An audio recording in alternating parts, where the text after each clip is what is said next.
So, the V6 engine getting washed.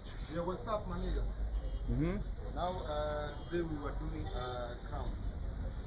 Professor Colombia once again, tunakwambia tu kama kawaida, Professor Colombia na shine. So leo tuko na shine engine na nishamaliza. Look at this V6. beautiful baby. Just go around the street. So you're still doing the body wash. So we have to do the body wash. This is before. I'm sure in the next 15 minutes, you'll see.